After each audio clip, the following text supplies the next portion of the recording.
Netflix officially unveiled its renovations of the historic Egyptian theater on Thursday, hosting an opening night screening of David Fincher's The Killer to showcase the new venue.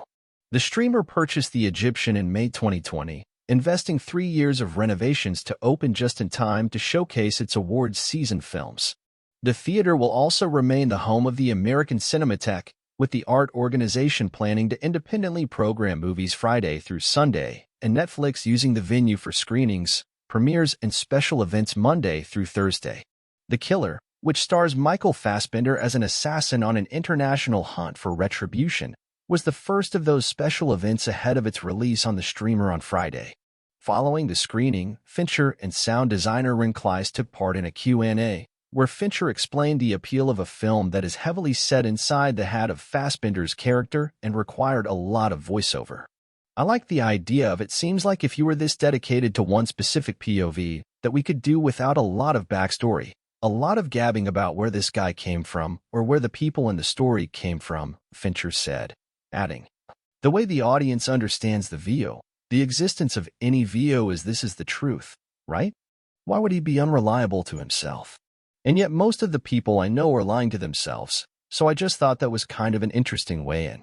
The director also explained that he found the hardest part of making The Killer to be fine-tuning the script to where the film was art house enough to be interesting and enough of a fastball that you can kind of say, we think there'll be an audience for this.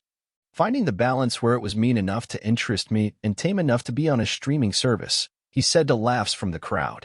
The movie is based on French comic books of the same name, and Fincher teased he may not be done with this world. We have very interesting ideas for the future. He also noted that with repeated killings showcased on-screen, he and writer Andrew Kevin Walker had to decide how to make each situation distinct and interesting. It's basically the same thing. You're taking somebody out to the woodshed who's not coming back, and how are they going to make a case for themselves to live? That may not be enough drama to hang a whole movie on, but out of belligerence, I convinced Andy that it was, Fincher joked. He came back with some writing that seems to say, yeah, if we keep it in this kind of realm and stay this focused on these elements, this could be mistaken for a story.